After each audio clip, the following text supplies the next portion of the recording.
सराग चारित्र और वीतराग चारित्र जिनागम में दो प्रकार की चर्चा है, लेकिन वास्तव में सराग चारित्र का अर्थ राग का नाम चारित्र नहीं है। समझो, इस सराग शब्द का अलग अर्थ कर लो। सराग चारित्र, कोई पूछता है, जिनागम में याद है सब शास्त्रों में सराग चारित्र की चर्चा है। तो सराग चारित्र माने शुभ भाव को चारित्र कहा है, ऐसा नहीं है उसका अर्थ। उसका अर्थ ये है कि जो जीव पूरी तरह वीतरागी नहीं हुए और वीतरागता के साथ जिनको राग भी पाया जाता है उसको सराग चारित्र कहते हैं। जैसे जिनेंद्र देव परम वीतरागी हो गए, राग का अंश भी वहां मौजूद नहीं है, यथाख्यात चारित्र प्रकट हो गया। तो अब जिनेंद्र देव को सराग चारित्र नहीं कहा जाएगा क्योंकि राग नहीं है वहां पर। अब जो मुनिराज हैं 6वें 7वें गुण स्थानवर्ती, जिनके 3 कसाय चौकड़ी का भाव हो गया लेकिन संजुलन कसाय है, तो संजुलन कसाय होने के कारण उपदेश देने का राग, शास्त्र लिखने का राग, भोजन आदि करने का राग, विहार करने का भाव ही आता है।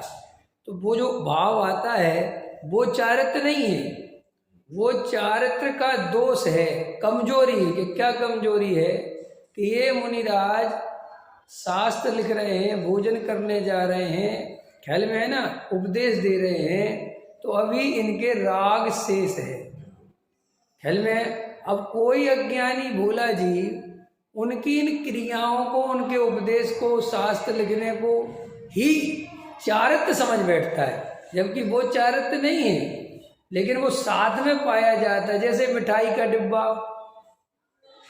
जैसे केले के छिलके को भी क्या कहते हैं, केला। तो छिलका केला है क्या? मिठाई का डिब्बा मिठाई का है कि कागज का है? फिर उसे क्या कहते हैं? तो क्यों कहते हैं? क्योंकि मिठाई के संयोग में मिठाई का डिब्बा कहा जाता है। अपन रसोई में काम करते हैं तो क्या बोलते हैं, चीनी का डिब्बा उठाना, तो डिब्बा थोड़ी चीनी का होता है, लेकिन उसके अंदर चीनी रखी है तो उसे चीनी का डिब्बा बोलते हैं, ठीक है ना। ऐसे ही जो भी सम्यक दृष्टि ज्ञानी धर्मात्मा होते हैं उनके जीवन में जो कुछ राग वगैरह पाया जाता है, शुभ राग, उसको सराग चारित्र बोलते हैं। तो वो राग कोई चारित्र नहीं है, ये बात निर्णय करो। तो वो कहता है टोडामल जी साहब से शिष्य कि आप जितना राग कम हो गया उतना चारित्र कहो, और जितना राग है ख्याल में है ना उसको राग कहो, और ऐसा शास्त्रों में कहा है। तो टोडामल जी क्या कहते हैं, यदि तत्व ज्ञान पूर्वक ऐसा हो तब तो तुम कहते हो सो उसी प्रकार है। ये तत्व ज्ञान पूर्वक का अर्थ कल किया था, फिर भी कर लो। अगर मिठाई के डिब्बे में मिठाई ना हो तो फिर उसको मिठाई का डिब्बा कहना कि नहीं कहना? चीनी के डिब्बे में चीनी ना हो तो उसे चीनी का डिब्बा कहना कि नहीं कहना?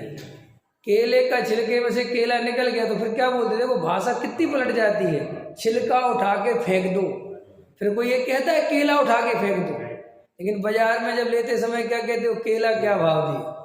अंतर हो गया कि भाई जब तक उसके साथ गूदा है तब तक छिलका भी केला कहलाता है, गूदा अलग तो छिलका कोई मतलब का नहीं। ऐसे श्री गुरु कहते हैं कि कोई जीव आत्मानुभवी हो, सम्यक दृष्टि ज्ञानी धर्मात्मा हो, तत्व ज्ञान वाला हो, फिर उसके साथ जो पूजा पाठ, दया, दान, भक्ति, व्रत, शील, संयम आदि के भाव हैं, उन्हें अगर कोई शुभ राग को भी धर्म कहता है क्योंकि असली धर्म उसके पास है तो भी चलता है कि कोई बात नहीं, ठीक है। लेकिन जिन्हें सम्यक दर्शन की प्राप्ति नहीं हुई, जिन्हें आत्मा का ज्ञान नहीं है और केवल छिलके ही संग्रह कर रहे हैं, माने केवल क्रिया कांड ही कर रहे हैं, सो वे जीव भ्रम में जीते हैं कि हम क्रिया कांड करते हैं तो हम धर्मात्मा हो जाएंगे। कोई धर्मात्मा होने का मतलब नहीं। और सुनो, सम्यक दर्शन के बिना कभी राग मंद नहीं होता। क्या कहा मैंने? अभी आप हो गए किसी बात कर रहे, द्रव्यलिंगी मुनि। वो राग मंद तुम जो कहते हो, उस राग की मंदता की मोक्ष मार्ग में कोई कीमत नहीं है।